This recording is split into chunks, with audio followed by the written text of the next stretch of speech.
Hi students, in the previous lecture we have started our third topic, kinetic theory of gases and radiation. In last lecture we have seen the ideal gas equation, which is PV is equal to nRT. Okay, then also we have seen assumptions about kinetic theory of gases. There are two types of assumptions. First was about the nature of the molecules and second is about the random motion of the molecules. Okay, in today's lecture we are going to discuss new point. Here see what is the difference between real gas and ideal gas. Okay, we say that if the gas satisfies the ideal gas equation, then that gas is ideal gas. Okay, ideal gas असं आपण कुणाला म्हणतो, तर जे gases ideal gas equation satisfy करतात त्या गॅसेसला काय म्हटलं जातं, आयडियल गॅसेस असं म्हटलं जातं.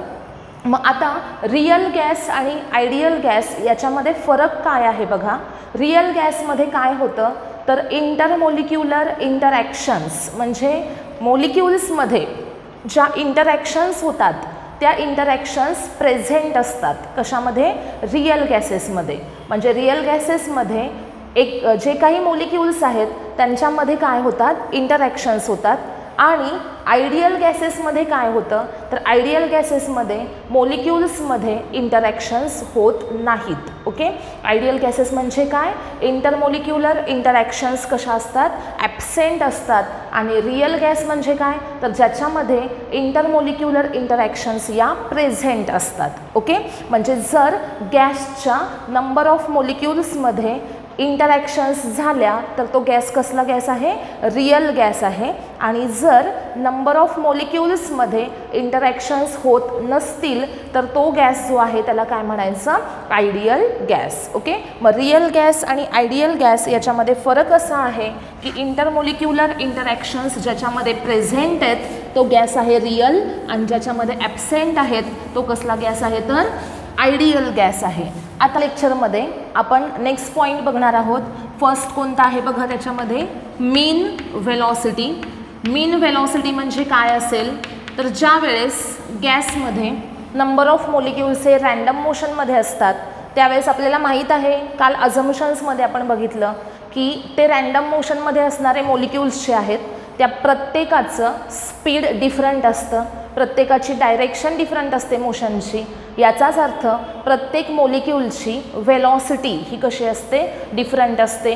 Suppose n number of molecules आहेत, n नंबर ऑफ मोलिक्युल्समध्ये त्याच्यामध्ये C1 bar, C2 bar up to Cn bar ह्या काय असतील, n नंबर ऑफ मोलिक्युल्स आहेत त्या प्रत्येकाचे हे काय असतील, व्हेलॉसिटीज असतील. मोलिक्युल्स किती सांगितले मी, n सांगितले. आपल्याला फाइंड आउट काय करायची आहे, तर आता मीन व्हेलॉसिटी फाइंड आउट करायची आहे आणि त्याचा सिम्बॉल आहे C बार.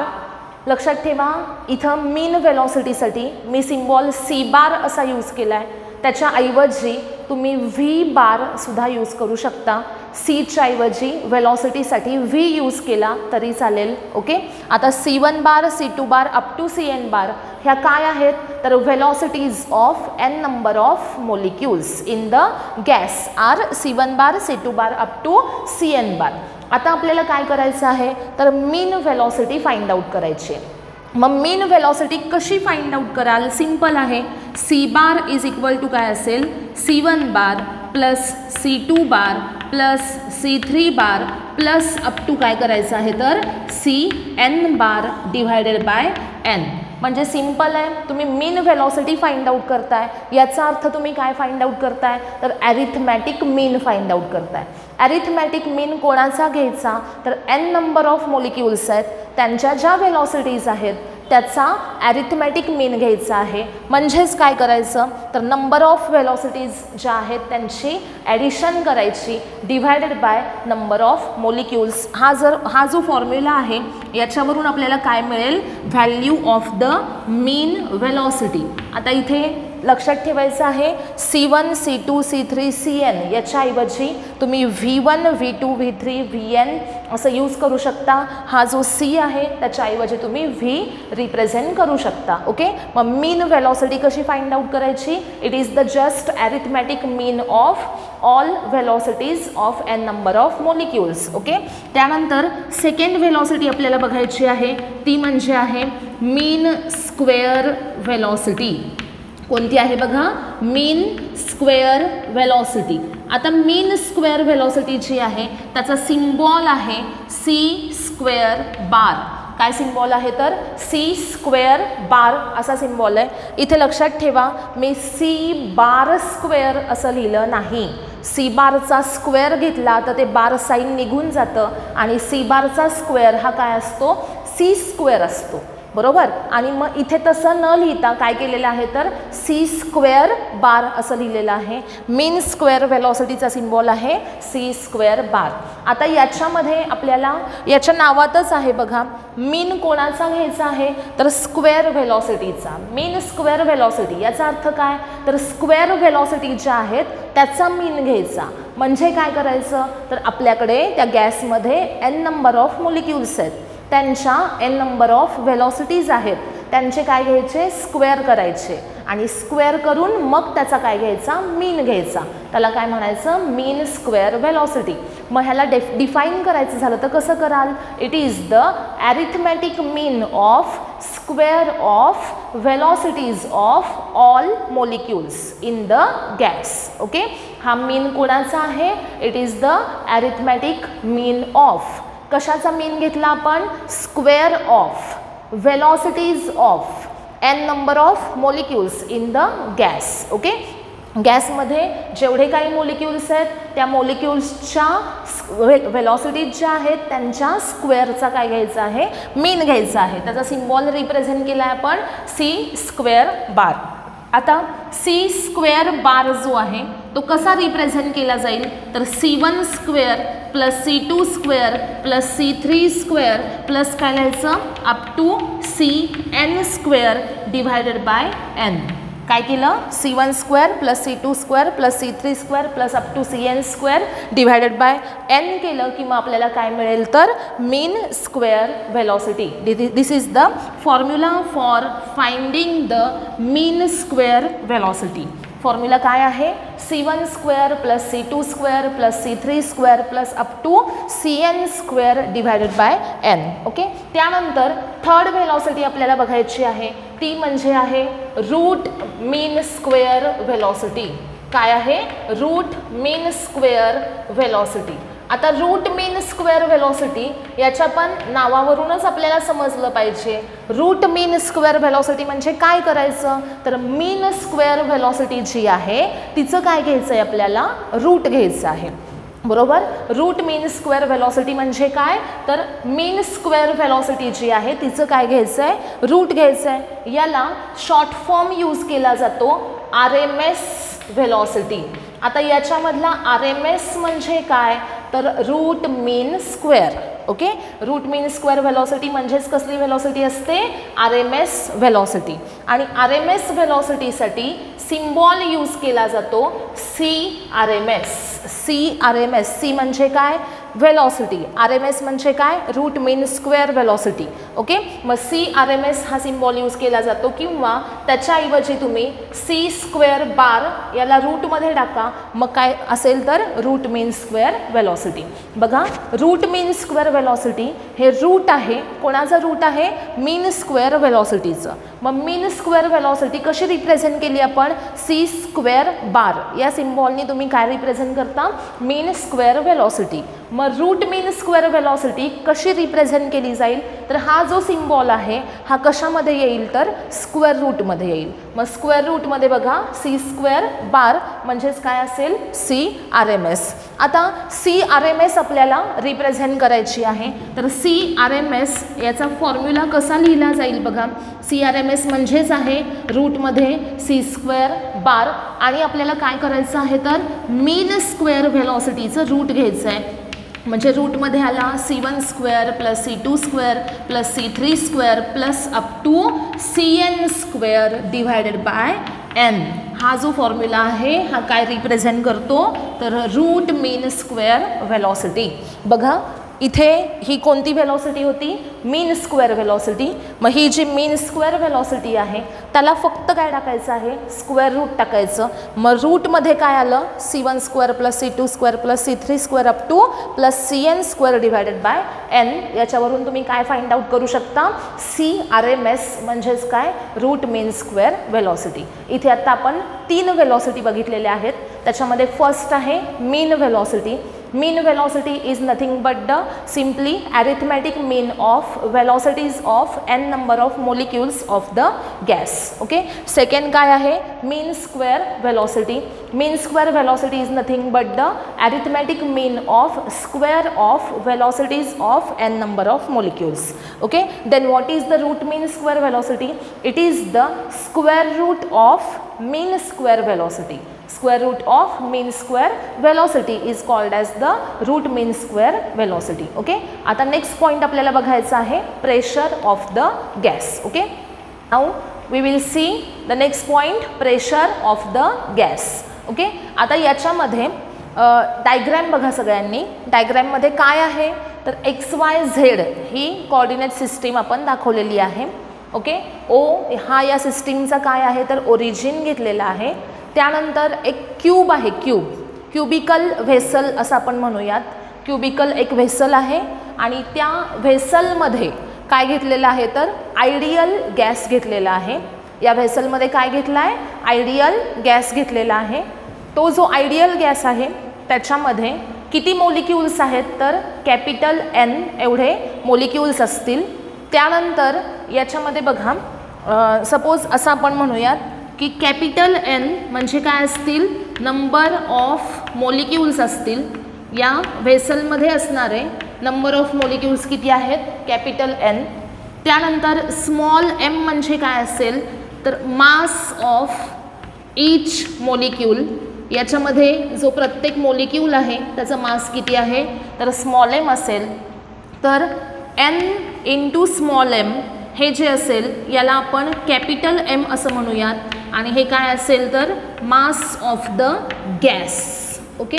तर हे आपल्याला पहिल्यांदा समजलं पाहिजे की इथे हे क्युबिकल व्हेसल आपण एक घेतलेलं आहे.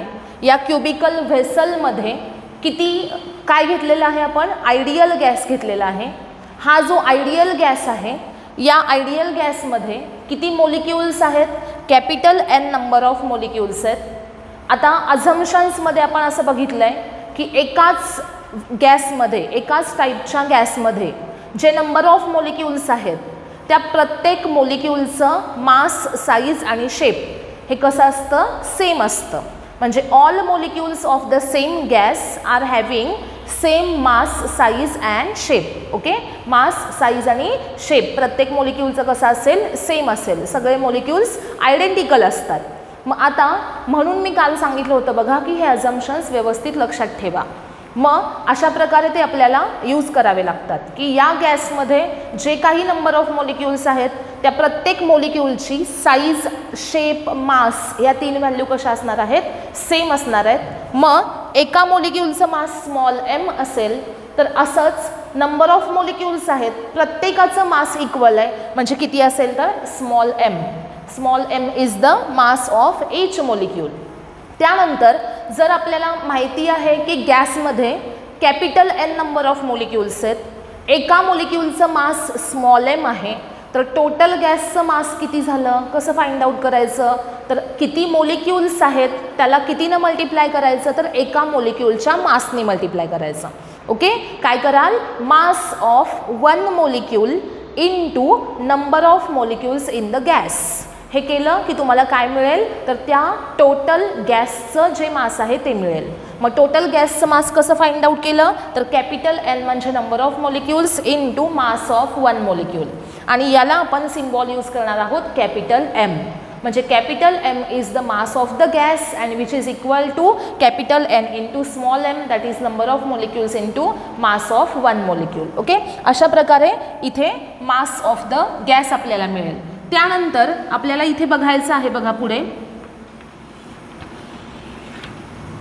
इथं या व्हेसलमध्ये जे नंबर ऑफ मॉलिक्युल्स आहेत ते मॉलिक्युल्स रँडम डायरेक्शनमध्ये मूव्ह होत असतात. रँडम डायरेक्शन म्हणजे काय, ते कुठेही कसेही जाऊ शकतात. आता इथे हे जे आहे ही कसली सिस्टीम आहे तर XYZ कोऑर्डिनेट सिस्टीम आहे, बरोबर. मग आता याच्यामध्ये हे जे व्हेसल आहे तर याच्यामध्ये काय होणार बघा. सपोज आपण इथला एखादा मॉलिक्यूल घेतला, इथं एखादा असा मॉलिक्यूल आहे गॅसचा मॉलिक्यूल, तर तो गॅसचा मॉलिक्यूल काय होईल तर इकडनं सपोज असा ट्रॅव्हल होतोय. ओके, कुठे चाललाय तो बघा. ही जी वॉल आहे इकडची, ही वॉल आहे PQRS. ओके, PQRS ही वॉल आहे आणि मॉलिक्यूल जो आहे गॅसचा तो इथं दिसतोय आणि तो मॉलिक्यूल कुठे ट्रॅव्हल करतोय तर त्याच्या अपोजिट साईडला जी वॉल आहे तिकडे चाललाय. सपोज हे असं व्हेसल आहे, इथं मॉलिक्यूल आहे आणि इथून तो मॉलिक्यूल हा इकडे चाललेला आहे या वॉलच्या साईडला, म्हणजे या वॉलच्या फ्रंट साईडला जी वॉल आहे ती त्या वॉलकडे इथून हा मॉलिक्यूल असा ट्रॅव्हल करतोय. तर हा मॉलिक्यूल जात असताना आता कोणत्या ॲक्सिसवरून चाललाय, X ॲक्सिसवरून, बरोबर. जर तो मॉलिक्यूल असा अपवर्ड जायला लागला तर तो कोणत्या ॲक्सिसवर चाललाय, Z ॲक्सिसवर, बरोबर. किंवा त्या प्लेनमध्ये X ॲक्सिसला परपेंडिक्युलर ॲक्सिस आहे Y ॲक्सिस, बरोबर. तर त्या प्लेनमध्ये जर तो मूव्ह होत असेल तर अलॉंग तो Y ॲक्सिस मूव्ह होतोय. म्हणजेच पार्टिकलची ही जी व्हेलॉसिटी आहे V बार, त्याचे किती कॉम्पोनंट असतील, 3 कॉम्पोनंट, बरोबर. कोणते कॉम्पोनंट असतील, X Y Z. म्हणजे ही पार्टिकलची जी व्हेलॉसिटी आहे, पार्टिकल म्हणजेच काय तर त्या गॅसचा काय आहे तो मॉलिक्यूल आहे. मग मॉलिक्यूलची जी व्हेलॉसिटी आहे ती 3 कॉम्पोनंटमध्ये स्प्लिट केली जाईल आणि ती व्हेलॉसिटी स्प्लिट केल्यानंतर कशी रिप्रेझेंट केली जाईल. सपोज V बार ही व्हेलॉसिटी आहे, कशी रिप्रेझेंट केली जाईल, Vx बार प्लस Vy बार प्लस Vz बार. मग कसं लिहायचं हे, Vx I cap plus Vy J cap plus Vz K cap, बरोबर की नाही. आपल्याला माहिती आहे वेक्टर कसा स्प्लिट केला जातो. ही जी व्हेलॉसिटी आहे पार्टिकलची ती व्हेलॉसिटी काय केली जाईल, 3 कॉम्पोनंटमध्ये स्प्लिट केली जाईल.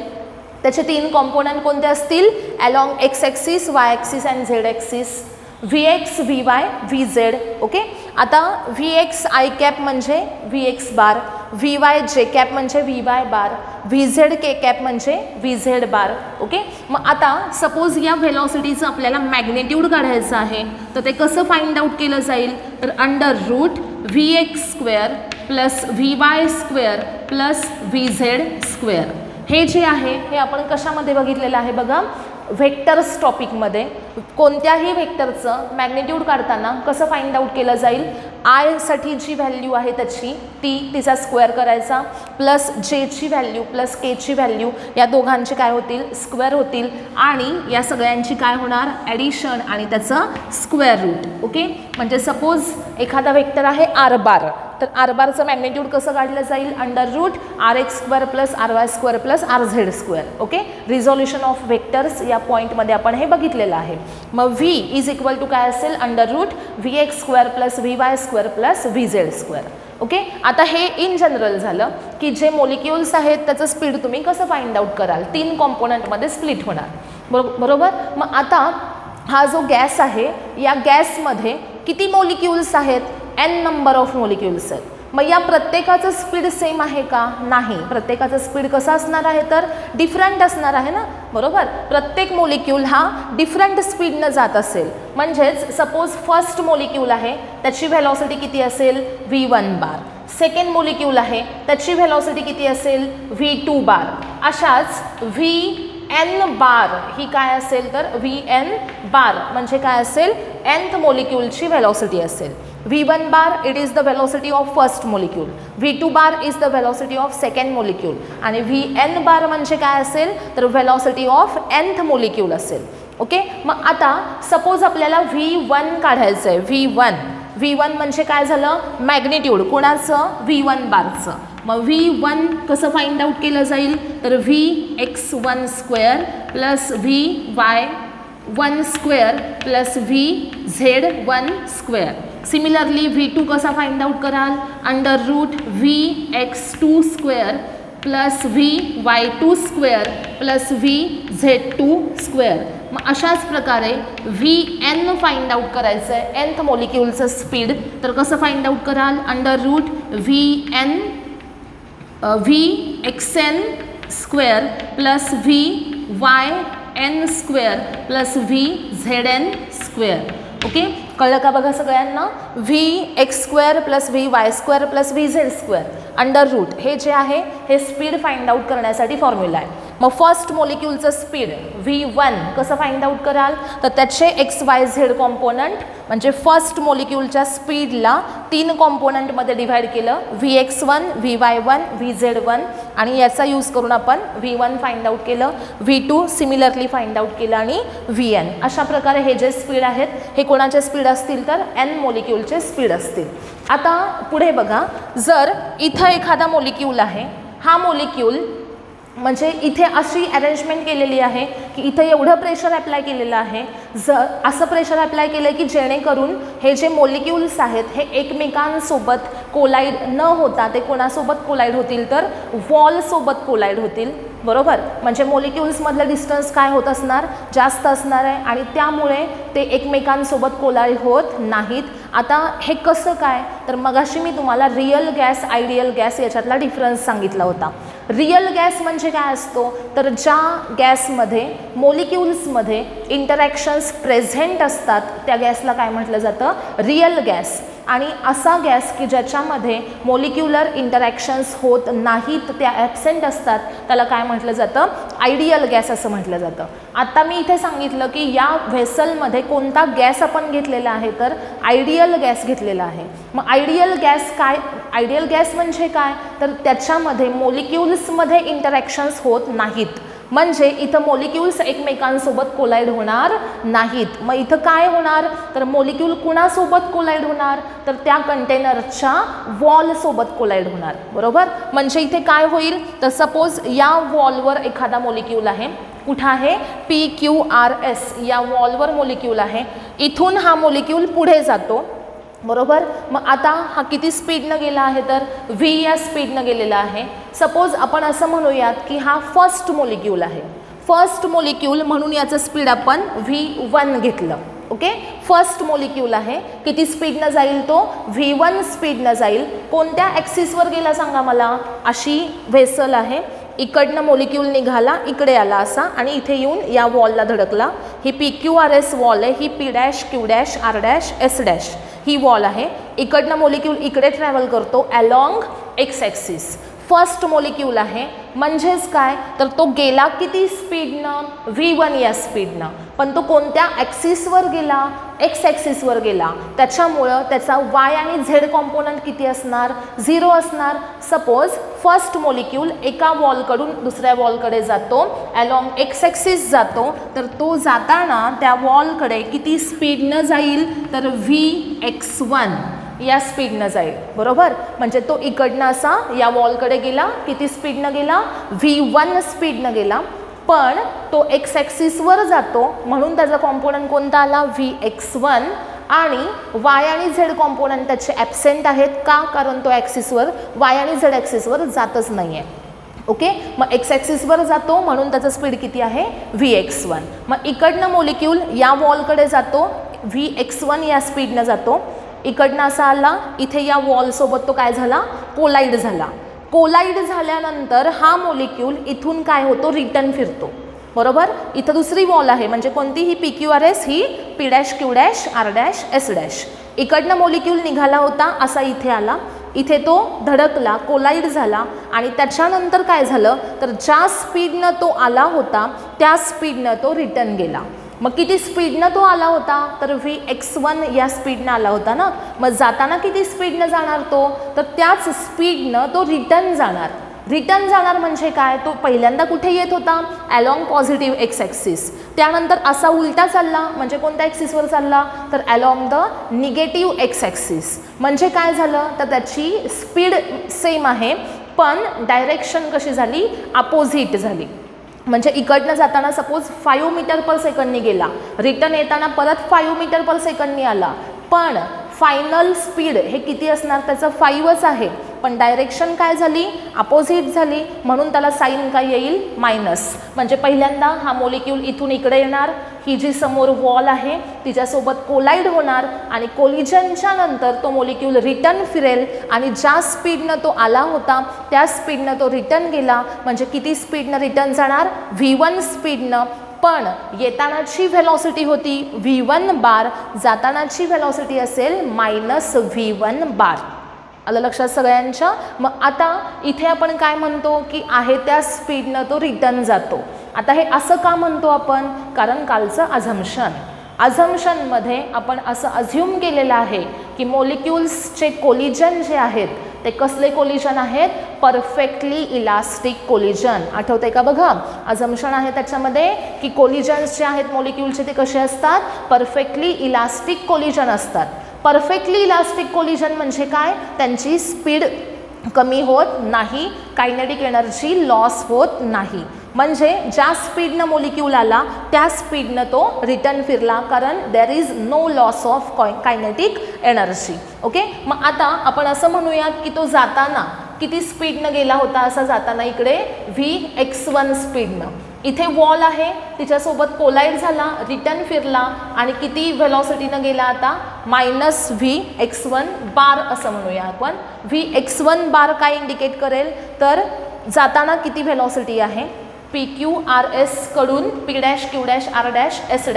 या वॉलकडे येताना व्हेलॉसिटी आहे vx1 बार. इकडून रिटर्न परत तिकडे जाताना किती व्हेलॉसिटी आहे, तर -vx1 बार. ओके, मग आता मला सांगा initial momentum P1 bar is equal to काय असेल. P1 बार म्हणजे काय, त्या मोलिक्यूलचं initial momentum. Momentum is equal to काय असतं, मास इंटू व्हेलॉसिटी. मास किती आहे, m आहे, व्हेलॉसिटी किती आहे, vx1 आहे, बरोबर. मग आता इथला मी सपोज ॲरो काढून टाकते. P1 व्हॅल्यू काय येणार, m इंटू vx1. मग P2 म्हणजे काय, कोलिजन नंतरचं मोमेंटम. म्हणजे ही जी इकडची वॉल आहे तिच्यासोबत कोलाइड व्हायच्या आधी मोमेंटम आहे P1 which is equal to mass into velocity m into vx1.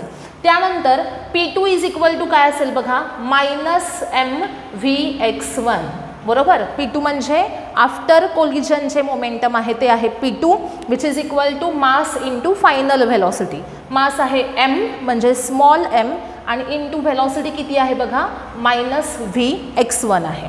Okay, he G velocity आहे ही असेल इनिशियल व्हेलॉसिटी आणि ही असेल फायनल व्हेलॉसिटी. ओके, ही आहे इनिशियल व्हेलॉसिटी, ही आहे final velocity. Initial momentum is equal to mass into initial velocity, final momentum is equal to mass into final velocity. आलं लक्षात. मग आता त्या मोलिक्यूलच्या मोमेंटममध्ये चेंज किती झाला तो आपल्याला फाइंड आउट करायचा आहे. Change in momentum of the molecule. Next स्टेपमध्ये आता आपण फाइंड आउट काय करणार आहोत, change in momentum of molecule. Change in momentum of molecule हे कसं फाइंड आउट करायचं, तर आपल्याला माहिती आहे की डेल्टा P फॉर्म्युला काय असणार आहे, P2 - P1. P2 किती आहे बघा, -mvx1 मायनस P1 किती आहे, mvx1. फॉर्म्युला काय मिळाला, -2mvx1. This is the formula for change in momentum of the first molecule. Okay, first मोलिक्यूलच्या मोमेंटममधला चेंज हा किती आहे, -2mvx1. त्यानंतर आपल्याला फाइंड आउट करायचं आहे आता की change in momentum of wall. Change in momentum of wall formula काय असेल बघा, तर delta P is equal to 2mvx1. म्हणजे काय, तर मोलिक्यूलच्या मोमेंटममध्ये जेवढा चेंज होतो तेवढाच मोमेंटममधला चेंज अपोजिट डायरेक्शनमध्ये कोणामध्ये झालेला असतो, तर वॉलमध्ये, बरोबर. चेंज इन मोमेंटम कोण कोलाइड झालं, मोलिक्यूल आणि वॉल यांच्यामध्ये कोलिजन झालं. मोलिक्यूल कोणाला धडकला येऊन वॉलला. मग त्यामुळे होणार काय तर मोलिक्यूलच्या मोमेंटममध्ये जेवढा चेंज होतो तेवढाच चेंज कोणामध्ये होतो वॉलच्या मोमेंटममध्ये होतो. फक्त तो कसा असतो अपोजिट असतो. मग जर मोलिक्यूलच्या मोमेंटममधला चेंज हा -2mvx1 असेल तर त्या वॉलच्या मोमेंटममधला चेंज हा किती असेल +2mvx1. आता फोर्स इज इक्वल टू काय असतं सांगा मला. फोर्स एक्झर्टेड फाइंड आउट करायचं आहे आपल्याला. एफचा फॉर्म्युला काय असतो ΔP/ΔT. फॉर्म्युला काय आहे ΔP/ΔT. आता ΔP आपल्याकडे आहे मोमेंटममधला चेंज, पण टाईम इंटरवल आपल्याला माहीत आहे का नाही. म्हणजे हा मोमेंटममधला चेंज किती टाईममध्ये झाला हे आपल्याला माहीत नाही. मग त्यासाठी आपल्याला पहिल्यांदा फाइंड आउट काय केलं पाहिजेत तर टाईम इंटरवल फाइंड आउट केला पाहिजेत जो कोलिजनसाठी लागला. म्हणजे एकाच वॉलसोबत कोलिजन होण्यासाठी सक्सेसिव्ह कोलिजन होण्यासाठी किती टाईम लागला तो आपल्याला फाइंड आउट करायचा आहे. मग टाईम इज इक्वल टू काय असणार distance upon speed. Okay, time is equal to कसं फाइंड आउट कराल डिस्टन्स अपॉन स्पीड. बघा इथून मोलिक्यूल निघाला, इथे आला, ही समोरील एक वॉल आहे तिच्यासोबत तो कोलाइड झाला. ओके, कोलिजन नंतर तो परत रिटर्न गेला बरोबर. म्हणजे इथं कोलाइड झाल्यानंतर सपोज इथून मोलिक्यूल इकडे गेला, पहिलं कोलिजन झालं, मोलिक्यूल इकडे गेला आणि दुसऱ्या कोलिजनसाठी परत तो इकडे आला. याचा अर्थ काय तर या वॉलसोबत सक्सेसिव्ह कोलिजन्स होण्यासाठी पहिलं एक कोलिजन झालं, मोलिक्यूल तिकडे जाऊन परत रिटर्न आला आणि मग सक्सेसिव्ह कोलिजनसाठी त्याला डिस्टन्स किती ट्रॅव्हल करावं लागलं तर पहिल्या कोलिजन नंतर तो तिकडे गेला, रिटर्न परत इकडे आला, म्हणजे डिस्टन्स किती ट्रॅव्हल केलं पहिल्यांदा L, त्यानंतर परत रिटर्न येताना L, म्हणजे L+L डिस्टन्स किती ट्रॅव्हल झालं 2L. म्हणजे एकाच वॉलसोबत दोन सक्सेसिव्ह कोलिजन होण्यासाठी त्या मोलिक्यूलला किती डिस्टन्स ट्रॅव्हल करावं लागलं तर L+L, म्हणजे किती डिस्टन्स 2L एवढं डिस्टन्स ट्रॅव्हल करावं लागलं. म्हणजे डिस्टन्स ट्रॅव्हल केलं 2L आणि स्पीड किती आहे, किती स्पीडनं ट्रॅव्हल केलं त्यानं तर त्याचं स्पीड होतं किती Vx1. ओके, किती स्पीडनं ट्रॅव्हल केलं तर Vx1. Okay, distance upon speed, distance travel केलं 2L, किती स्पीडनं ट्रॅव्हल केलं तर Vx1 या स्पीडनं ट्रॅव्हल केलं. आता फोर्स एक्झर्टेड आपल्याला फाइंड आउट करायचं आहे. फॉर्म्युला आहे ΔP/ΔT. ΔPचं बघा 2mvx1 डिवायडेड बाय 2L/Vx1. मग आता ΔP इथे आहे आपल्याकडे, ही ΔPची व्हॅल्यू घेतली आणि ΔT इथे आहे, हा ΔT घेतला बरोबर. मग 2mvx1 divided by 2L/Vx1. Formula काय मिळेल 2 कॅन्सल झाला, m × Vx1 bracket square upon L. हे काय मिळालं आपल्याला फोर्स F1. F1 म्हणजे फर्स्ट मोलिक्यूल जो आहे त्याच्यावर एक्झर्ट झालेलं फोर्स किती आहे तर mvx1² अपॉन L. ओके, मग इथे आपल्याला काय मिळालं आहे तर फर्स्ट फोर्स मिळालेला आहे. ओके, अशाच प्रकारे आपण काय फाइंड आउट करू शकतो F2 काढू शकतो, F3 काढू शकतो बरोबर. आता मला सांगा F1 किती आहे तर m × Vx1² upon L. Okay, इथे बघा F1 म्हणजे काय आहे तर force exerted on first molecule along x direction किती आहे तर F1 mvx1² अपॉन काय असेल L1. सिमिलरली F2 काढू शकता तुम्ही, F2 काय असेल mvx2² अपॉन L असेल. अशाच प्रकारे Fn काय असेल तर mvxn² अपॉन L असेल. बघा F1 आहे mvx1² अपॉन L. अशाच प्रकारे F2 काय असेल mvx2² अपॉन L. Fn काय असेल mvxn² अपॉन L असेल. मग total force along x axis काढायचा आहे आपल्याला. Total force along x axis, total force along x axis कसं काढाल तर Fx इज इक्वल टू काय असेल F1 + F2 + अप टू काय करायचं Fn. बघा total force n number of मॉलिक्युल्समुळे एक्स ॲक्सिसवर किती एक्झर्ट झालं, एक्स डायरेक्शनमध्ये किती एक्झर्ट झालं हे काढायचं आहे आपल्याला. म्हणजे फर्स्ट मॉलिक्यूल जो आहे त्याच्यावर अलॉंग एक्स डायरेक्शन एवढं फोर्स एक्झर्ट होतं, सेकंड मॉलिक्यूलवर एक्स ॲक्सिसवर एवढं एक्झर्ट होतं, nth मॉलिक्यूलवर एक्स ॲक्सिसवर एवढं एक्झर्ट होतं आहे फोर्स. तर total force n number of molecules जे आहेत त्यांच्यामुळं एक्स ॲक्सिसवर टोटल फोर्स किती आहे कसं काढाल, तर F1 किती आहे mv(x1)² upon L plus F2 mv(x2)² upon L plus काय करायचं up to mvxn² upon L.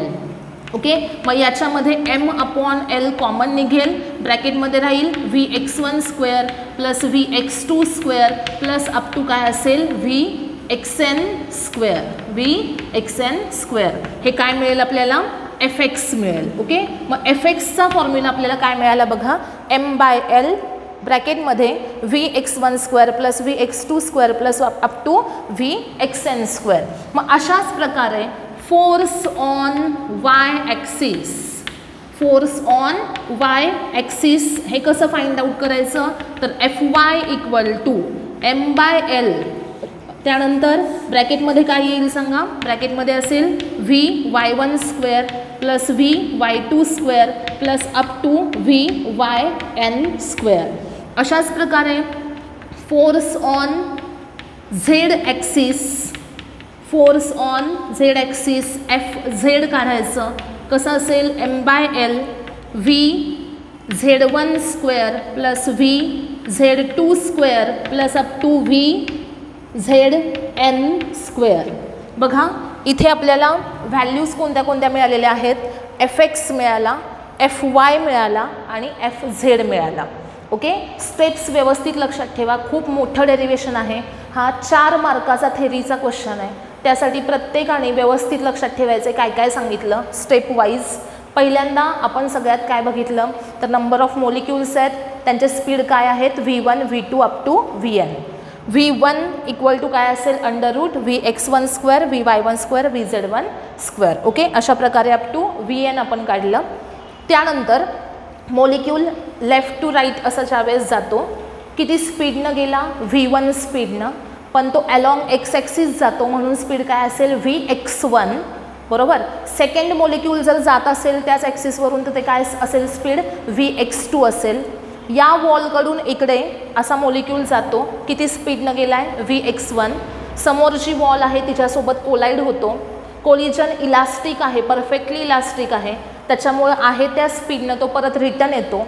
Return येताना किती आहे स्पीड vx1, म्हणजे व्हेलॉसिटी जाताना किती आहे vx1, येताना किती आहे -vx1. ओके, मग पहिल्यांदा आपण फाइंड आउट काय केलं, बिफोर कोलिजन मोमेंटम किती आहे p1, फॉर्म्युला काय m × vx1. त्यानंतर कोलिजन नंतरचं मोमेंटम काढलं m × काय असेल vx1, पण त्याला साईन काय असेल -m vx1. ओके, कारण व्हेलॉसिटीची डायरेक्शन रिवर्स झाली, मॅग्निट्यूड सेम आहे. मग आता मोमेंटममधला चेंज काढायचा मॉलिक्यूलमधला, कसा काढायचा, final minus initial momentum. Final momentum p2 minus initial momentum p1 असेल. मग p2 आहे -m vx1 minus initial momentum p1 आहे m vx1. मोमेंटममधला चेंज आहे -2m vx1 कोणाच्या मॉलिक्यूलच्या. जेवढा चेंज मॉलिक्यूलच्या मोमेंटममध्ये होतो तेवढा चेंज हा कोणाच्या मोमेंटममध्ये होणार आहे वॉलच्या, पण तो असेल opposite. So change in momentum of the wall किती असेल +2m vx1. ओके, आता आपल्याला फोर्स जे एक्झर्ट झालेलं आहे ते फाइंड आउट करायचं आहे. फोर्सचा फॉर्म्युला काय, change in momentum upon time. त्यासाठी पहिल्यांदा आपण टाईम इंटरवल फाइंड आउट केला, time is equal to distance upon speed. इथे जी ही वॉल आहे या वॉलसोबत फर्स्ट कोलिजन झालं, मॉलिक्यूल पहिल्यांदा इथं आहे, एक कोलिजन झालं, इथून तो इकडे गेला, परत रिटर्न इथे आला, मग सेकंड कोलिजन झालं. म्हणजे या वॉलसोबत 2 सक्सेसिव्ह कोलिजन होण्यासाठी त्या मॉलिक्यूलला डिस्टन्स किती ट्रॅव्हल करावं लागलं, तर l + l एवढं डिस्टन्स ट्रॅव्हल केलं. म्हणजे किती डिस्टन्स ट्रॅव्हल केलं 2l. आणि किती स्पीडनं केलं ते vx1 या स्पीडनं ट्रॅव्हल केलं. ज्या स्पीडनं गेला त्या स्पीडनंच आला ना, म्हणजे स्पीड किती होतं vx1. म्हणजे डिस्टन्स आहे 2L, स्पीड आहे Vx1, 2L/Vx1 हा काय दाखवेल टाईम इंटरवल. ओके, मग मोमेंटममधला चेंज अपॉन टाईम केलं मग आपल्याला काय मिळतं आहे mvx1/L. हे काय असेल तर force exerted on the first molecule F1 is equal to काय असेल mvx1/L. अशाच प्रकारे F2 आणि Fn पर्यंत तुम्ही काढू शकता. एक्स ॲक्सिसवर F2 किती असेल mvx2/L. त्यानंतर मग आता टोटल फोर्स एक्स ॲक्सिसवर कसं काढायचं तर ह्या सगळ्या मोलिक्युल्सचे जे एक्स ॲक्सिसवरचे फोर्सेस आहेत त्या सगळ्यांची काय करायची ॲडिशन केल्यानंतर m/L कॉमन निघेल, ब्रॅकेटमध्ये राहील Vx1² + Vx2² + up to Vxn². हे आहे total force along X axis. Similarly total force along Y axis काढायचा असेल तर हा m/L ॲज इट इज येईल. फक्त ह्या Vx1 Vx2च्या ऐवजी Vy1 Vy2 असं येईल. Force on Z axis similarly Fz m/L as it is येईल आणि हे Vy1 Vy2 जे आहे त्याच्याऐवजी Vz1 Vz2 असं येईल. ओके, मग आत्ता इथे आपण बघितलं की फोर्सेस Fx Fy आणि Fz आपल्याला मिळाले. त्यानंतर आता आपल्याला बघायचं आहे बघा की प्रेशर फाइंड आउट कसं करायचं. आता एकदा आपल्याला फोर्स मिळालेला आहे तर त्याच्यावरून आपण प्रेशर फाइंड आउट करू शकतो, बरोबर. मग आता pressure Px suppose find out करायचं आहे तर काय केलं पाहिजे Fx/A. एरिया Fx/A तो क्युबिकल व्हेसल आहे ना, मग क्युबिकल व्हेसलचा एरिया किती असणार L² असणार. म्हणजे कोणता ही जी इकडं वॉल आहे ना समोर जिच्यासोबत कोलिजन होत आहे, बरोबर, तिचा एरिया किती असेल तर L² असेल. PQRS ही जी P', Q', R', S' ही जी वॉल आहे हिच्यासोबत कोलिजन होतं आहे ना, मग तिचा क्रॉस सेक्शन तिचा एरिया किती आहे बघा तर L², कारण तिची साईड किती आहे तर L एवढी आहे, एरिया आला L². म्हणजे Fx/L² केलं की Px मिळेल, बरोबर. मग आता Fx किती आहे बघा m/L आहे आणि ब्रॅकेटमध्ये ते आहे सगळं. मग ह्याला सपोज तुम्ही L² डिव्हाइड केलं तर काय येईल बघा m/L³ येईल ना, हा L आहे ह्याला अजून L² तुम्ही डिव्हाइड करा मग इथं किती आला L³ आला आणि ब्रॅकेटमध्ये काय येईल Vx1² + Vx2² + अप टू काय असेल Vxn².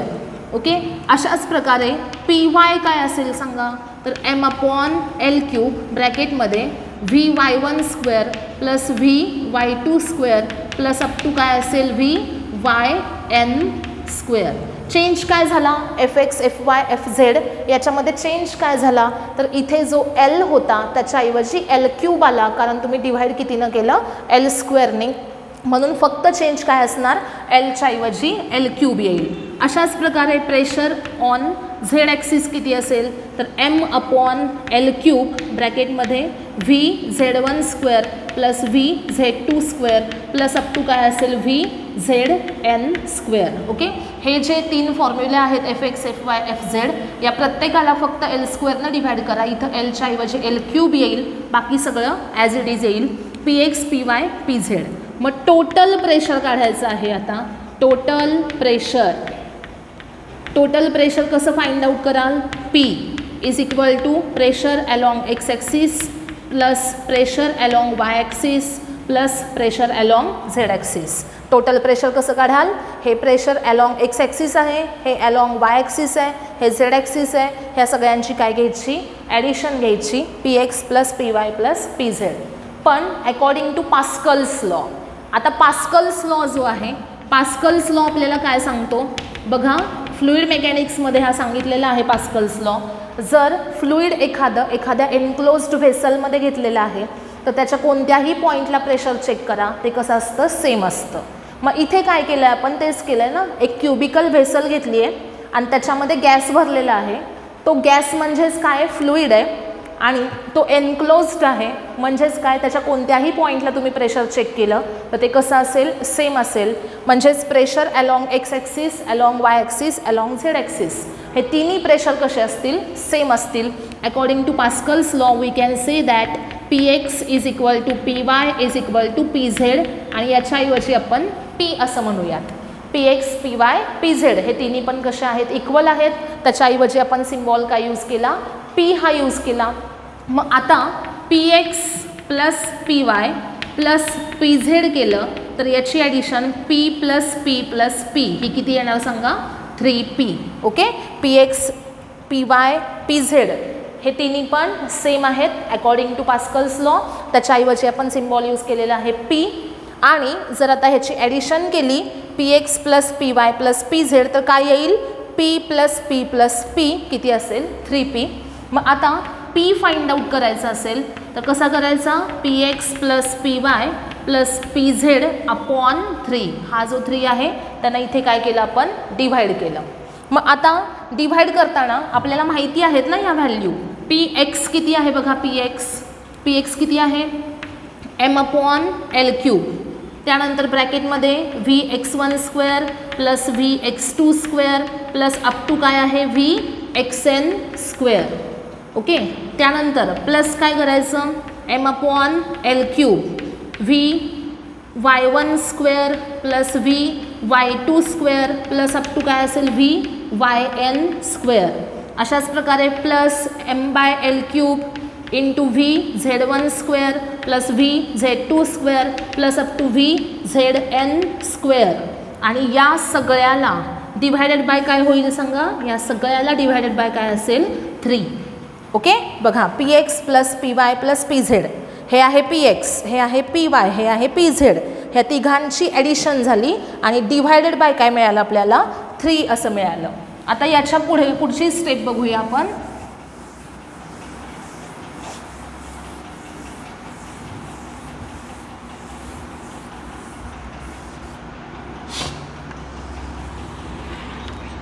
बघा P x plus P Y plus P Z he addition divided by काय केलेलं आहे आपण 3 डिव्हाइड केलेलं आहे.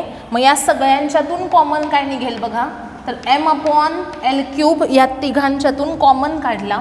ब्रॅकेटमध्ये फर्स्ट ब्रॅकेटमध्ये आला V X one square plus V X two square plus up to V X N square. Okay, plus काय केलं पुढे V Y one square plus V Y two square plus up to V Y N square plus third bracket V Z one square plus V Z two square plus up to V Z N square. Okay, आणि इथे आपण M upon 3 L cube असं लिहू शकतो. बघा हा M upon L cube या तिघांच्यातून common काढला. हा 3 जो आहे डिव्हायडेड बाय तो इथे 3 डिव्हाइड केला म्हणजे एम अपॉन 3 एल क्यूब आला. आणि ब्रॅकेटमध्ये इथं first bracket as it is लिहिलं प्लस सेकंड ब्रॅकेट प्लस हे थर्ड ब्रॅकेट. सगळ्यांच्या लक्षात आलं. पुढे नेक्स्ट स्टेपमध्ये हे M upon 3 L cube as it is ठेवलं ब्रॅकेटमध्ये. आता नीट लक्ष द्यायचं. सपोज असं कॉम्बिनेशन केलं फर्स्ट ब्रॅकेटमध्ये आपण लिहूया V X one square plus V Y one square plus V Z one square. Okay, plus second bracket लिहूया V X two square plus V Y two square plus V Z two square plus up to काय असेल V X N square plus V Y N square plus V Z N square. Okay, आता इथे काय केलं लक्षात आलं का बघा. हे ब्रॅकेट याच्यामधला व्ही एक्स वन याच्यातला व्ही वाय वन याच्यातला व्ही झेड वन ह्या तिघांचं कॉम्बिनेशन केलं. 1 1 1 एकत्र आणले, त्यानंतर 2 2 एकत्र आणले ह्या सेकंड ब्रॅकेटमध्ये आणि लास्ट ब्रॅकेट लिहिलं की V X N V Y N V Z N square. Okay, आता हे जे आहे V X one square plus V Y one square plus V Z one square इथे आहे बघा. इथे आहे व्ही वन म्हणजे काय आहे under root V X one square plus V Y one square plus V Z one square. मग तिथे ब्रॅकेटमध्ये काय आहे बघा तर हे रूट नाही आहे पण हे बाकीचं आहे ना V X one square plus V Y one square plus V Z one square. म्हणजे काय केलं तर हे जे आहे ना हे रूट काढून टाकलं आहे. रूट काढलं कसं तर दोन्ही साईडला काय घेतला स्क्वेअर घेतला म्हणजे व्ही वन स्क्वेअर केला की काय मिळतो V X one square plus V Y one square plus V Z one square. Okay, मग इथे आपण काय लिहू शकतो बघा तर M upon 3 L cube into bracket हे जे फर्स्ट ब्रॅकेट आहे ते म्हणजे आहे व्ही वन स्क्वेअर. तसंच सेम सेकंड बघा व्ही टू इक्वल टू काय आहे under root V X two square plus V Y two square plus V Z two square. हे दोन्ही साईडला स्क्वेअर घ्या, इकडे आला V2 स्क्वेअर आणि हे रूट साईड निघून गेलं. मग ह्याच्याऐवजी इथे जे लिहिलं आहे आपण Vx2 square plus Vy2 square plus Vz2 square म्हणजेच काय V2 स्क्वेअर प्लस पुढे काय आहे हे Vn स्क्वेअर.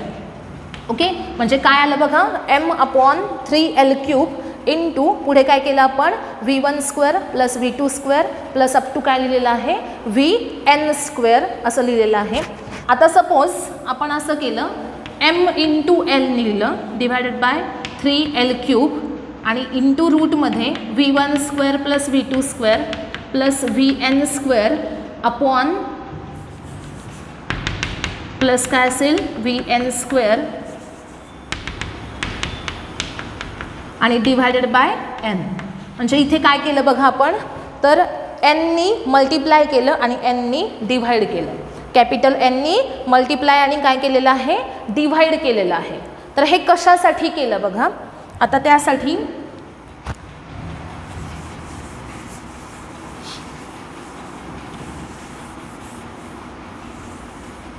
आता लक्ष द्या VRMS फॉर्म्युला काय असेल under root V1 square plus V2 square plus up to Vn square upon n. हा फॉर्म्युला मगाशी मी सांगितला होता. फक्त या Vच्या ऐवजी मगाशी मी इथे C हा सिम्बॉल लिहिला होता. VRMS इज इक्वल टू काय असतं under root V1 square plus V2 square plus up to Vn square upon n. दोन्ही साईडला स्क्वेअर घ्या. VRMS square is equal to V1 square plus V2 square plus up to Vn square divided by n. Root sign निघून गेलं. म्हणजे आता इथे ब्रॅकेटमध्ये जी term आहे ती इथं दिसते. म्हणजे ही काय आहे तर VRMSचा स्क्वेअर आहे. मग याच्याऐवजी आपण काय लिहू शकतो m into n upon 3l³ आणि इंटू VRMS स्क्वेअर. ओके, आता इथं m इंटू n म्हणजे काय बघा m इंटू n इथे बघा इथं लिहिलं आहे m इंटू n म्हणजे काय आहे capital M which is the mass of the gas. Okay, मग small m into capital N म्हणजे असेल capital M upon 3l³ into VRMS square. This is the final formula for pressure of the gas. सगळ्यांनी formula नीट बघायचा आहे. तिथे formula काय लिहिलेला आहे बघा प्रेशर इथे हे आपण फाइंड आउट केलं ना. मग P इक्वल टू फॉर्म्युला काय लिहिला आहे m अपॉन 3l³ आणि into VRMS bracket square. So pressure of the gas is 1/3 m/l³ into VRMS square. Okay, काय फॉर्म्युला आहे 1/3 इंटू m/l³ VRMS स्क्वेअर. आता इथं 1/3 m अपॉन l³ म्हणजे काय रे व्हॉल्यूम. बरोबर, क्युबिकल वेसल आहे ना. कसलं वेसल आहे क्युबिकल वेसल आहे. मग l³ केलं तर काय मिळतं आपल्याला व्हॉल्यूम मिळतं. मग ह्या l³ ऐवजी v लिहिला तर काय आलं 1/3 m/v आणि इंटू काय आला VRMS स्क्वेअर. आता इथे m म्हणजे काय कॅपिटल M म्हणजे काय टोटल गॅसचं मास आहे. v म्हणजे काय टोटल गॅसचं व्हॉल्यूम आहे. मग मास अपॉन व्हॉल्यूम केलं की काय मिळतं आपल्याला डेन्सिटी मिळते ना. Mass of the gas divided by volume of the gas ratio घेतला तर काय मिळेल डेन्सिटी मिळेल. आणि त्यामुळं P is equal to 1/3 rho VRMS square. हा जो फॉर्म्युला आहे हा फॉर्म्युला मिळाला प्रेशर ऑफ द गॅसचा फॉर्म्युला. फॉर्म्युला काय आहे 1/3 rho VRMS square. Okay, 1/3 rho VRMS square. This is the final formula for the pressure of the gas. म्हणजे 1/3 into density of the gas into root mean square velocity जी आहे तिचा काय घ्यायचा square. Okay, लक्षात ठेवा formula pressure of the gas formula काय 1/3 rho VRMS square. पण हा फॉर्म्युला फाइंड आउट करण्यासाठी खूप जास्त स्टेप्स आहेत आणि या सगळ्या स्टेप्स तुम्ही प्रत्येकाने काय करायचं आहे नुसतं व्हिडिओ बघितला आणि सोडून दिलं असं करायचं नाही. प्रत्येकाने हा जो पॉईंट आहे प्रेशर ऑफ द गॅस तर तो एकदा नोटबुकमध्ये स्वतः व्यवस्थित लिहून काढायचा आहे. ओके, स्टेप वाईज व्यवस्थित पहिल्यांदा लक्षात ठेवा आणि त्यानंतर काय करायचं आहे तो लिहून काढायचा. सगळ्यात पहिल्यांदा आपण फाइंड आउट केलं momentum, initial momentum, final momentum. Okay, त्यानंतर नेक्स्ट स्टेपमध्ये काय केलं, चेंज इन मोमेंटम काढला मॉलिक्यूलचा, त्याच्यानंतर चेंज इन मोमेंटम काढलं वॉलचं, त्यानंतर फोर्स काढलं. फोर्स कसं काढलं, change in momentum of the wall upon time interval. मग फोर्स फर्स्ट मोलिक्यूलचं काढलं अलॉंग एक्स ॲक्सिस, त्यानंतर सेकंड मोलिक्यूलचं काढलं अलॉंग एक्स ॲक्सिस, असं nth मोलिक्यूलचं अलॉंग एक्स ॲक्सिस काढलं. त्यानंतर total force along X axis काढलं. त्या फॉर्म्युल्यावरून along Y axis Z axis forces काढले. Fx, Fy, Fz हे 3 फॉर्म्युले मिळतात. त्या तिघांना L² डिव्हाइड करा, तुम्हाला Px, Py, Pz मिळतील. आणि टोटल प्रेशर हे काय असेल, तिघांची ॲडिशन, बरोबर. पण अकॉर्डिंग टू पास्कल्स लॉ काय सांगितलं आहे, पास्कल्स लॉमध्ये सगळीकडे प्रेशर कसं असतं, सेम असतं. Px, Py, Pz सेम असणार. मग रिलेशन मिळतं Px + Py + Pz = 3p. मग P कसं काढाल, तर Px + Py + Pz/3 करायचं. आणि पुढच्या स्टेप्स आपल्याकडे आहेत. मग इथं व्हॅल्यूज तुम्ही पुटअप केल्या, त्यानंतर ते ब्रॅकेट जे आहेत ते वेगळे केले, आणि त्यानंतर हे जे ब्रॅकेट आहेत त्याच्याऐवजी V1, V2, Vn या व्हॅल्यू पुटअप करत गेलो आपण. n मल्टिप्लाय डिव्हाइड केलं.